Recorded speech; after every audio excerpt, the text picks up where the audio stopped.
Bo día a todos, feliz ano.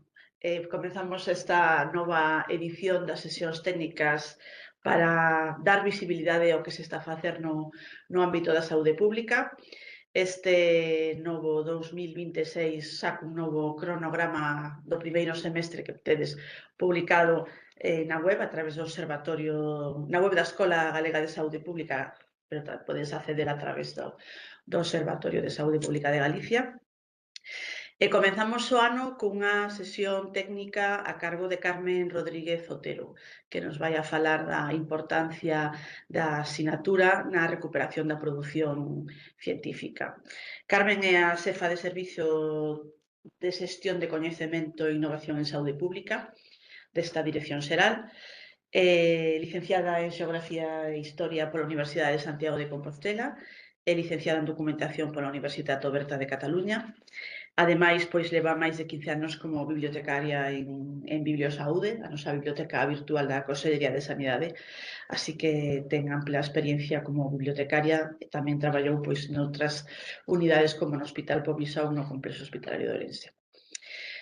Cando queiras, Carmen, pois adiante. Moi ben. Moitas grazas, Marta. Bo día. O obxectivo desta sesión é falarvos dun aspecto da actividade investigadora que adoita pasar desapercibido, pero que é absolutamente clave: a firma científica. A forma na que asinamos os nosos traballos non só é unha cuestión de estilo ou de preferencia persoal, determina como somos identificados nas bases de datos e como se recupera a nosa produción científica e, en última instancia, como se mide o noso impacto investigador. Cando falamos de firma científica, nome bibliográfico único ou tamén nome de pluma, referímonos á forma estable coa que unha persoa investigadora asina os seus traballos e coa que é identificada nas bases de datos bibliográficas. Inclúe o nome e apelidos normalizados, a filiación institucional e cada vez máis se utiliza tamén un identificador persistente como pode ser o ORCID.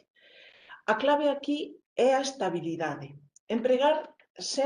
Firmar sempre da mesma maneira, durante toda a carreira investigadora, desde o inicio da carreira, xa que garante que a correcta identificación da persoa, do autor, e tamén a recuperación efectiva da súa obra. Usar unha firma normalizada ten ventaxas claves, tanto para o autor como para a institución. Para o autor, porque identifica de forma unívoca e axuda na indexación correcta dos seus traballos nas bases de datos científicas. Garante a recuperación completa dos seus resultados da súa investigación ou das súas publicacións. Tamén permite coñecer as citas recibidas e as súas métricas e aumentar a visibilidade e o impacto das súas publicacións. Ides ver que vou a estar repetindo estas ideas casi toda a presentación, pero é que son claves. E para a institución, normalizar a firma é importante porque se recolle toda a produción científica sin dispersións nin perdas. Tamén mellora a posición da institución e o seu prestixio, garantizando unha correcta obtención dos indicadores bibliométricos fiables e, consecuentemente, o mismo que no autor, aumenta a visibilidade e o impacto institucional. Pero, cando non se normalizan as firmas, aparecen problemas, especialmente en contextos como o noso, onde se empregan dous apelidos. As bases de datos non sempre interpretan correctamente estas estruturas e ás veces xuntan os apelidos, outras veces sepáranos, outras eliminan un deles e aparece únicamente o segundo apelido e as dous, a inicial do nome e a inicial do outro apelido tamén como inicial. Se ademais falamos de apelidos frecuentes, a confusión xa se multiplica. Investigadores distintos poden acabar mesturados ou, ao contrario, un mesmo autor pode quedar dividido en varios rexistros. Cando a firma non está normalizada, consecuentemente, as consecuencias son inmediatas. As publicacións van a estar repartidas en varios perfís, de modo que as citas non se contabilizan todas, isto influye nas métricas que van a ser incompletas e erróneas e todo isto afecta á visibilidade e o impacto dos autores e tamén ao recoñecemento real do seu traballo científico. Imos ver un exemplo na base de datos WOS. Un autor ten dous perfiles e cada perfil recolle só unha parte da produción. Isto afecta porque as métricas, como decíamos antes, non reflicten o impacto real e tamén volvemos outra vez a incidir en que afectan na visibilidade e, sobre todo, na recuperación da produción científica dese autor, poder recuperar toda a produción con unha única firma. Isto ocorre, algo semellante ocorre tamén na base de datos Scopus. En Scopus o sistema crea automáticamente distintos identificadores de autor cando detecta variacións na firma. Entonces, o mismo que víamos antes, no exemplo de antes, as publicacións distribúense entre distintos perfis, as citas quedan fragmentadas. Bueno, pois a boa noticia é que estes problemas teñen solución. E a solución pasa pola normalización dos nomes. Manter sempre a mesma forma, evitar abreviaturas e cambios de orde, conservar acentos, utilizar preferiblemente nomes completos e para apelidos comuns usar dous apelidos unidos por guións. Estas e outras recomendacións están recollidas en guías como a da FECIT ou as que hai as suxestións que aparecen na biblioteca virtual en Bibliosaúde, que fan recomendacións para a normalización dos nomes de autores e os nomes de institucións nas publicacións científicas. En estas guías aparecen tanto estas recomendacións como moitas máis que vos fagovos a recomendación de que as consultedes e vexades de aplicalas. Un elemento clave e que non podemos esquecer, estuvemos falando do autor individual, pero que non podemos esquecer tamén é a filiación institucional. É fundamental empregar sempre o nome oficial da institución. Evitar variantes, traducións libres ou abreviaturas non normalizadas. E no caso de que estemos vinculados a máis de un centro, podemos usar a doble filiación. Do que se trata é de que usemos unha firma que nos permita recuperar toda a produción científica desa institución. A nube de etiquetas que vedes á dereita son só algunhas das variantes que temos que utilizar para recuperar toda a información científica desta dirección xeral. Polo tanto, a coherencia na firma institucional é fundamental. Ademais, debemos implementar boas prácticas na xestión das firmas como actualizacións regulares e revisións de perfis. Aquí vedes un exemplo moi significativo. Este é un perfil na base de datos WOS que está verificado. Está verificado e indícanolo o check verde que hai ao lado do nome. A pesar diso, aparecen filiacións incorrectas e publicacións que non pertencen a este perfil. O sea que isto tamén nos demostra que os erros tamén non sempre dependen de nós. As bases de datos teñen algoritmos automáticos que ás veces mesturan a información. E tamén demostra algo fundamental, que é a necesidade final de manter o perfil limpo e actualizado. Tanto a base de datos WOS como o Scopus permiten que cada autor edite, corrixa e manteña actualizado o seu perfil. Podemos fusionar perfils duplicados, eliminar publicacións incorrectas, engadir as que faltan e corrixir filiacións.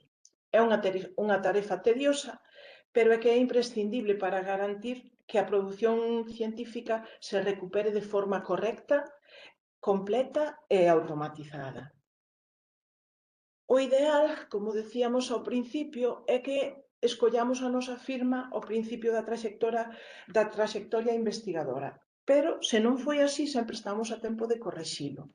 E para iso, aquí entran en xogo os identificadores de autor, que son códigos numéricos ou alfanuméricos únicos que se asignan a un autor e que permiten Por un lado, o recoñecemento da autoría ao longo do tempo, identificar e agrupar toda a actividade científica dese autor, un seguimento de forma automatizada das citas recibidas, tamén facilitan o envío dos manuscritos aos editores e permiten enlazar entre diferentes perfis e identificadores de autoría. En esta tabla vemos algúns dos máis coñecidos e as súas características. É importante entender que non todos teñen as mesmas, se xestionan igual, nin ofrecen as mesmas funcionalidades. Mentras que ORCID Google Scholar son creados polos propios investigadores a través dunha conta gratuita e permitenlle ao investigador engadir a súa produción científica, outros como Scopus ou de Dialnet son asignados directamente polas bases de datos. Ademais, decíamos que o identificador clave é ORCID e é o que se está estendendo e o que se está utilizando por parte da comunidade científica. Porque, ademais de ser un identificador persistente e único, conecta diferentes plataformas e asegura unha identificación clara e consistente destos autores nas bases de datos. Cando se aplican todas estas boas prácticas que estivemos vendo, os resultados son moi claros e dan como resultado que o autor teña un perfil único, que todas as publicacións estén agrupadas, que as citas estén correctamente asignadas, consecuentemente as métricas van a ser fiables e visibles, aumentando o impacto, mellorando a avaliación e mellorando o recoñecemento científico. Isto para o investigador. Son resultados positivos para o investigador, pero tamén para a institución.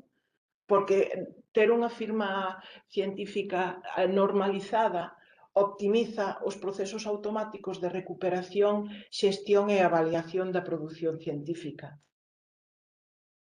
En definitiva, a firma científica non é un detalle administrativo. Temos que velo como que a súa correcta xestión é unha auténtica estrategia científica.